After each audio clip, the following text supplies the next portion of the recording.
Praise the lord.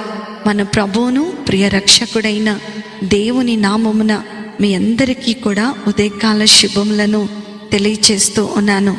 యేసుతో అనుదిన ఆత్మీయ ప్రయాణం, a spiritual walk with Jesus అనేటువంటి అనుదిన ధ్యానములో నాతో పాటు కలిసి ఏకీభవిస్తూ ఈ వాక్యము ద్వారా బలపరచబడుతూ ఈ వాక్యములోనికి మీరందరూ నడిపించబడుతున్నందుకే దేవునికే మహిమ కలుగును గాక. నేటి దిన వాక్యము 34వ దావీదు కీర్తన 17వ చరణము. నీతిమంతులు మొర్రపెట్టగా యెహోవా ఆలకించును, వారి శ్రమలన్నిటిలో నుండి వారిని విడిపించును. హల్లెలూయా. నా ప్రియమైనటువంటి దేవుని బిడ్డలారా, ఈ ఉదయకాల సమయంలో మనము దేవునికి ఎలాగో మొర్రపెట్టాలి? ఇక్కడ చదవబడినటువంటి లేఖన భాగమును మనం గమనించినట్లయితే, నీతిమంతులు మొర్ర పెడితే దేవుడు ఖచ్చితంగా వారి ప్రార్థన ఆలకిస్తాడు అని ఆయన వాక్యము మనకు సెలవిస్తూ ఉంది. ఎలాగో దేవునికి మొర్ర పెట్టాలి, ఎలా ప్రార్థన చేస్తే దేవుడు మన ప్రార్థనకు జవాబునిస్తాడో మనము లేఖనాలను పరిశోధించినట్లయితే, రోమీలకు రాసినటువంటి పత్రిక 8వ అధ్యాయము 26వ వచనాన్ని మనం గమనిస్తే, మనము యుక్తముగా ఎలాగూ ప్రార్థన చేయవలనో మనకు తెలియదు, కానీ ఉచ్చరింప సఖ్యము కాని మూల్గులతో ఆ ఆత్మ తానే మన పక్షముగా విజ్ఞాపన చేయుచున్నాడు. హల్లెలూయా. నిజంగా మనం ఈ లేఖనాలు చూస్తే ఈ దినము మన యొక్క సమస్యను, మన యొక్క శత్రువును ఎలాగో జయించాలో ఈ ప్రార్థన మనకు నేర్పిస్తూ ఉంది. విజ్ఞాపన ప్రార్థన శత్రు బలాన్నంతా కూడా కిందకు పడద్రోయగలిగినటువంటి శక్తివంతమైనటువంటి ఆయుధమని దేవుని యొక్క లేఖనము సెలవిస్తూ ఉంది. నీతిమంతుని విజ్ఞాపన బహుబలము గలదై ఉండునని మనము యేసుక్రీస్తు ప్రభుల వారి యొక్క రక్తము ద్వారా నీతిమంతులుగా తీర్చబడ్డామని దేవుని యొక్క లేఖనాలు సెలవిస్తూ ఉన్నాయి. కాబట్టి నీ ప్రార్థనకు జవాబు రావటం లేదనో, దేవుడు నీ ప్రార్థన వినటం లేదనో, లేకపోతే నీ ప్రార్థనకు విలువ లేదని నీవు అనుకోకు. దేవుని నిర్ణయ కాలములోనే ఆ జవాబును ప్రభు ఇస్తాడని దేవుని యొక్క లేఖనాలు మనకు స్పష్టం చేయబడుతూ ఉన్నాయి. ఆలస్యమైతే నీ ప్రార్థన నిరాకరించబడటం కాదని నీవు ఈ ఉదయమున గుర్తుంచుకోవాలి. కనుకనే ఆశ వదలొద్దు, విశ్వాసాన్ని కోల్పోవద్దు.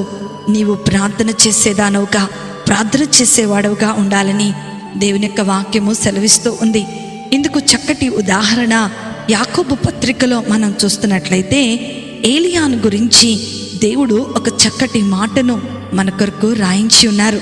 యాకోబు పత్రిక 5వ అధ్యాయము 17-18 వచనాలు మనం చదువుకున్నట్లయితే, ఏలియా మన వంటి స్వభావము గల మనుష్యుడే. వర్షింపకుండునట్లు అతడు ఆసక్తితో ప్రార్థన చేయగా 3.5 సంవత్సరముల వరకు భూమి మీద వర్షింపలేదు. అతడు మరలా ప్రార్థన చేయగా ఆకాశము వర్షమిచ్చెనని భూమి తన ఫలమిచ్చెను. హల్లెలూయా. నా ప్రియమైన దేవుని బిడలారా, మనము ఈ లేఖనాలను జాగ్రత్తగా గమనించినట్లయితే మన ప్రార్థన ఒక కొత్త రూపాన్ని ధరించుకోవాలని ఆయన ఆశపడుతూ ఉన్నాడు. ఇంతకాలము మనము నా కుటుంబాన్ని దీవించు ప్రభా, నా ఉద్యోగాన్ని దీవించు ప్రభా, నా వ్యాపారాన్ని ఆశీర్వదించు ప్రభా అని, నాది ఇది ఇవ్వండి, అది ఇవ్వండి, నాకు అది ఇవ్వండి, ఆమేన్ అని ప్రార్థన చేస్తూ ఉన్నాం.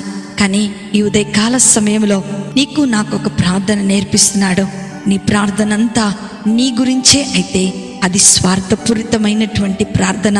కానీ మత్తయి సువార్త 6వ అధ్యాయము 25 నుండి 33వ వచనం వరకు మనం గమనించినట్లయితే, ఇక నుండి భారము కలిగిన ప్రార్థన అనగా దేవుని చిత్తానుసారమైనటువంటి ప్రార్థన, విజ్ఞాపన ప్రార్థన, వేదనను విడిపించేటువంటి ప్రార్థన, నశించిపోయే ఆత్మల పట్ల భారము కలిగినటువంటి కన్నీటి ప్రార్థన, నూతనమైనటువంటి ప్రార్థనా జీవితాన్ని మనము కలిగి ఉండాలని ఈ ఉదయకాల సమయంలో ప్రభు మనతో మాట్లాడుతున్నాడు.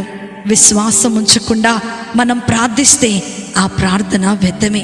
అందుకనే నా ప్రియమైనటువంటి దేవుని బిడ్డలారా, జవాబు వచ్చే వరకు కూడా ఎదురు చూస్తూ ప్రభువునందు విశ్వాసం ఉంచి దేవుడు జవాబిచ్చే వరకు ఆయనను స్తుతిస్తూ ముందుకు కొనసాగినట్లయితే దేవుడు నీ ప్రార్థన ఆలకించబోతూ ఉన్నాడు. నీ శ్రమలన్నిటిలో నుండి ఆయన నిన్ను తప్పించబోతున్నాడు. అట్టి కృపా ధన్యత ఆశీర్వాదము వాక్యం వింటున్న దేవుని పిల్లలైన మీ అందరికీ కూడా ప్రభు అనుగ్రహించునుగాక. ఆమేన్. ప్రార్థన చేసుకుందాం. మమ్మలను మిక్కిలిగా ప్రేమించిన మా ప్రియ పరలోకపు తండ్రి, నాలో నూతనమైన ప్రార్థనాత్మను ఉంచినందుకే మీకు వందనాలు. నేను విజ్ఞాపన చేయుటకై మీరు నన్ను రక్షించుకున్నందుకే మీకు వందనాలు. నశించుచున్న ఆత్మల పట్ల భారమును మీరు నాకు అనుగ్రహించండి. నీ కొరకు విసుగక నిత్యము ప్రార్థించేటువంటి ప్రార్థన ఆత్మను మీరు మా అందరికీ కూడా అందించమని, విత్తబడిన ఈ వాక్యము ప్రతి ఒక్కరి జీవితాలలో ఆశీర్వాదమును కలుగచేయనట్లుగా మీరు సహాయము చేయమని నజరేయుడైన యేసుక్రీస్తును శక్తి కలిగిన నామములో అతి వినయముతో అడిగి వేడుకొనుచున్నాను తండ్రి. ఆమేన్, ఆమేన్, ఆమేన్. ప్రభు మిమ్ములను మీ కుటుంబాలను దీవించునుగాక. ప్రేమతో మీ సహోదరి శిల్ప జోసెఫ్.